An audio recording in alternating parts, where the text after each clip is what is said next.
Good morning students. मैं Mrs Sangeeta Jain Samant, associate professor of home science, government girls college Ajmer.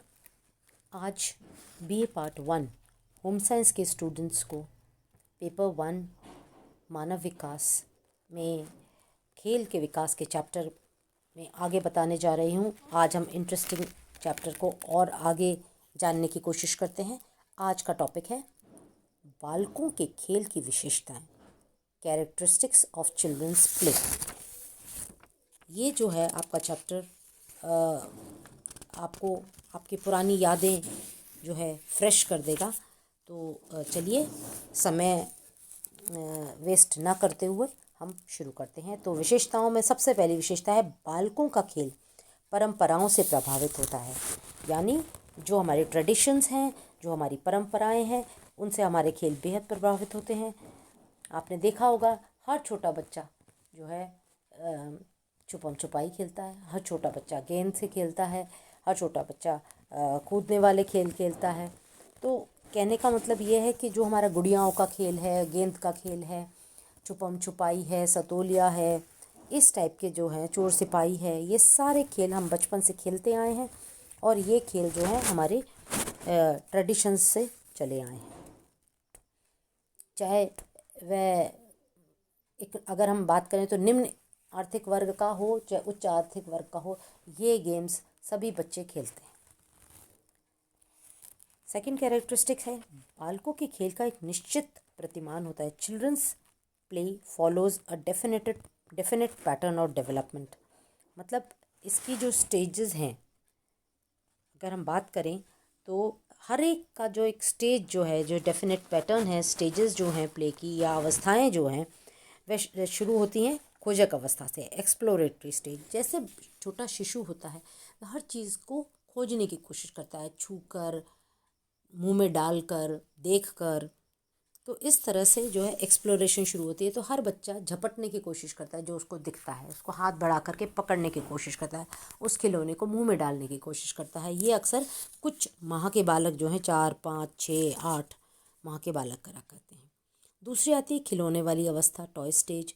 ये 1 से 6 वर्ष तक की होती है और इसमें बच्चा जो है खिलौने से खेलना पसंद करता है। कोई भी खिलौना हो उससे खेलता है वो। तीसरी आती है प्ले स्टेज ऑफ प्ले, यानी खेल अवस्था, जिसमें बच्चा अपने ग्रुप के साथ खेलता है और जब वह 7 से लेकर के 10, 11, 12 साल तक का होता है तब तक उसको अपने फ्रेंड्स के साथ खेलने में मज़ा आता है। जैसे 4-5 बच्चे मिलकर के छुपम छुपाई खेलेंगे, चोर सिपाही खेलेंगे, पकड़म पकड़ाई खेलेंगे। इस तरह से जो है प्ले स्टेज ऑफ प्ले होती है और ये प्यूबर्टी शुरू होने पहले तक ज़्यादा रहती है कि ग्रुप में खेलना उनको पसंद आता है। नेक्स्ट आपकी आती है दिवा स्वप्न अवस्था। कहेंगे तो दिवा स्वप्न भी एक मानसिक प्रक्रिया है जिससे इंजॉयमेंट मिलता है।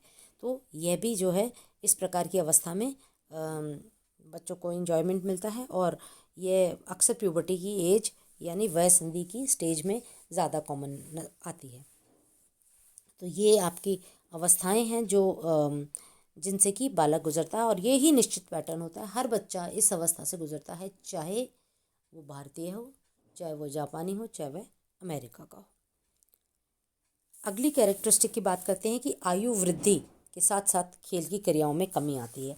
आयु वृद्धि से कैसे का मतलब है, जैसे बाल्यावस्था में तो सभी बच्चे खूब अनेक प्रकार के खेल खेलते हैं, पर जैसे जैसे वो किशोरावस्था में आ जाते हैं और मेन किशोरावस्था, युवावस्था वगैरह में उनकी जो खेल की क्रियाएं वह सीमित हो जाती हैं। वह 2-3 क्रियाओं के साथ ही ज़्यादा एंजॉय करते हैं, जबकि बाल्यावस्था में बच्चा हर खेल के साथ एंजॉय करता है।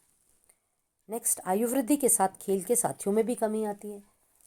पहले हम बहुत बड़ी पूरी क्लास उठा के एक गेम खेलती है, ठीक है, जैसे घोड़ा जमाल खाई पूरी क्लास खेल लेती है, पकड़म पकड़ाई पूरी क्लास खेलती है। तो इस तरह से बहुत सारे हमारे खेल के साथी होते हैं, पर जैसे जैसे आयु में वृद्धि होगी खेल के साथी भी कम हो जाते हैं, यानी playmates decrease with age. Next, बालक अपनी मर्जी से खेलते हैं। बच्चों को फोर्स नहीं किया जा सकता कि आप ये खेलिए। बच्चों को इंटरेस्ट आता है तो वह अपनी मर्जी से खेलते हैं और जब मर्जी आती ही, मतलब जब तक वह स्कूल के बाहर हैं तो अपनी मर्जी से सारा समय डिसाइड कर लेते हैं। नेक्स्ट, खेल समस्या समाधान का श्रेष्ठ साधन है। Play is a good means of problem solving. मानसिक थकान को दूर करने के लिए खेल एक बहुत अच्छा माध्यम है। नेक्स्ट है बालकों के खेल अनौपचारिक से औपचारिक हो जाते हैं। मतलब पहले बच्चा इनफॉर्मल खेल खेलता है, अनौपचारिक, फिर धीरे धीरे वो फॉर्मल खेल खेलना शुरू कर देता है। जैसे जैसे उम्र बढ़ेगी, शैशवावस्था से बाल्यावस्था में आएगा तो इनफॉर्मल खेल रहेंगे, पर जब वह बाल्यावस्था से किशोरावस्था या वयसंधि की तरफ जाएगा तो उनके खेल फॉर्मल हो जाएंगे। इसमें रूल रेगुलेशन हो जाएंगे, कितने लोग खेलेंगे ये डिसाइड हो जाता है। इसके बाद और भी उनके स्टेज बन जाते हैं, तो वो जैसे जैसे गैंग अवस्था में आएंगे तो एक बड़े फॉर्मल गेम होने लगेंगे। नेक्स्ट आपकी आती है बालकों के उम्र के बढ़ने के साथ साथ उनकी शारीरिक क्रियाओं में भी कमी आती है। कि पहले हम बहुत फिजिकल गेम करते हैं जिसको कहते हैं हम दौड़ भाग वाले, पर किशोरावस्था युवावस्था वगैरह में जैसे जैसे इंसान एंटर करता है तो उनकी फिजिकल एक्टिविटी या फिजिकल गेम्स बिल्कुल कम हो जाते हैं। नेक्स्ट, बालकों के खेल सामान्य से विशिष्ट की ओर अग्रसर होते हैं। पहले बच्चे को हर छोटी चीज़ से इंजॉयमेंट मिलता है। जैसे शिशु होता है तो उसको तो हाथ पांव पटकने से भी मिलता है, उसको तो आप चादर से या रुमाल से मुंह ढक दें और फिर हटाएं, फिर ढकें, फिर हटाएं, उस छोटी चीज़ से भी इंजॉयमेंट मिलता है। पर जैसे जैसे वह बड़ा होगा उसको स्पेसिफिक चीज़ से ही इंजॉयमेंट मिलेगा। जैसे गुड़िया से मिलेगा, जैसे गेंद से मिलेगा, तो इस तरह से कुछ स्पेसिफिक चीज़ें हो जाती हैं तो हम कहेंगे बालकों का खेल सामान्य से विशिष्ट की ओर होता है। फिर बालकों के खेलों की में यौन विभिन्नता दिखाई देती है। जैसे जैसे बालक बढ़ते हैं उनकी स्पेसिफिक चॉइसेस हो जाती है। बॉयज़ की अलग टाइप की इंटरेस्ट होते हैं खेलने में, गर्ल्स के अलग टाइप के होते हैं।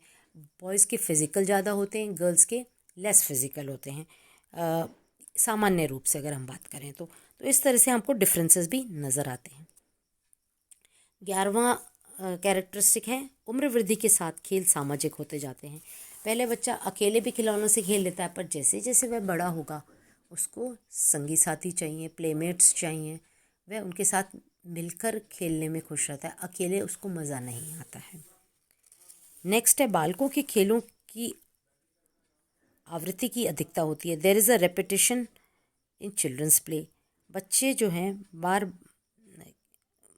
बार बार एक खेल को खेलने से भी खुश रहते हैं, ऐसा देखा गया है। जैसे अब थोड़ा समय मिला, चलो क्रिकेट खेल लेते, फिर थोड़ी देर बाद कोई और समय मिला, चलो क्रिकेट खेल लेते, तो रिपीटिशन होता है।